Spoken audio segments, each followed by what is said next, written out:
Olá, crianças, tudo bem? Eu tô louca de saudade de vocês, tá?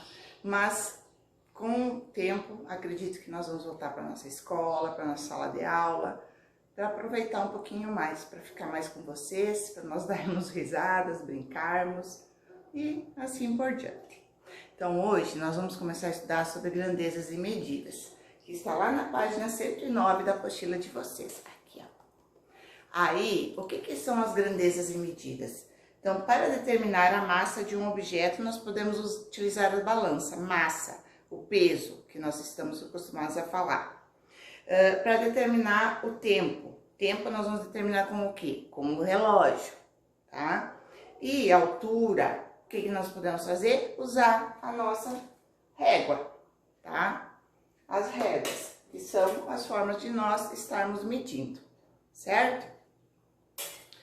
Na página 110, então nós temos a teoria do que é cada um deles. Então, medir. Medir é comparar quantidades de uma grandeza com outra quantidade da mesma grandeza, ou seja, é a capacidade de comparar determinadas grandezas. Então, questão de medir, de medida.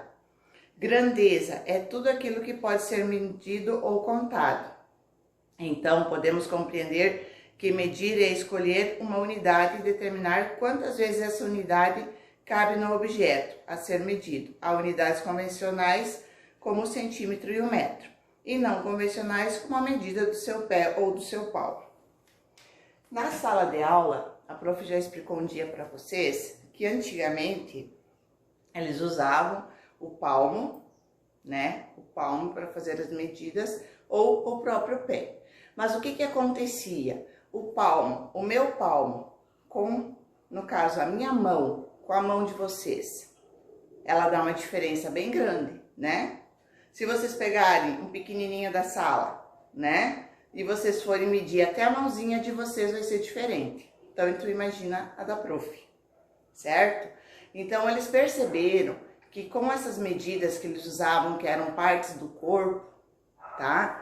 Eles perceberam que não podiam mais usar essas medidas. Por quê? Porque uma era diferente da outra, tá? Então, eles começaram a usar unidades de medidas que poderiam ser iguais. Como foi o caso que eles começaram a usar as medidas de comprimento, quilômetro, metro e centímetro, que eram mais viável para eles estarem utilizando nesse momento. Nós temos algumas, na página 111, nós temos alguns tipos de material para fazermos medidas. Então, como a prof já falou, a régua, tá? Essa régua é uma régua de 50 centímetros, mas nós temos réguas de 1 metro, tá?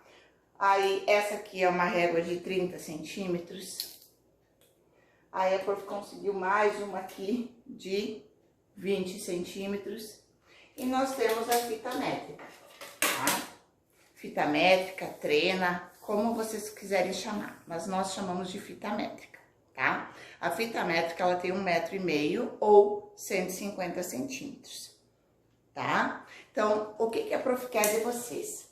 Que vocês peguem, se não tiverem uma fita métrica em casa, que vocês peguem uma régua, qualquer coisa de unidade de medida, que vocês peguem essas réguas e podem medir a mesa da sua casa, o quarto de vocês, qualquer coisa, só para vocês terem noção do que é medir, tá? Uma porta, uma janela, tá bom? Aí só para vocês terem noção do que é medir, tá bom? Na página 111, aqui, ó, tem uma partezinha que a prof quer que vocês sublinhem, tá? Que é bem importante, tá bom? Que fala assim, ó. As medidas de comprimento são muito utilizadas no nosso dia a dia para medir. As unidades mais usadas são... Qual que são as unidades mais usadas? Que é o quilômetro, tá? O metro, o centímetro e o milímetro, tá? Esses são os símbolos. Cada um tem o seu símbolo e cada um tem a sua medida também, tá bom? Então, virando a folha na página 112, vocês têm a transformação. Por exemplo, 1 quilômetro, ele equivale a 1000 metros, tá? 1 quilômetro, 1 metro, 1 milímetro. 1 metro equivale a 100 centímetros. Essas são as medidas mais importantes e também são as medidas que nós mais usamos, tá bom? Essas medidas é o que vocês precisam saber por enquanto, que é o que a gente vai trabalhar nas atividades de agora, tá bom? Então agora vocês podem pegar a apostila de vocês e fazer as atividades que a prof vai colocar lá no portal.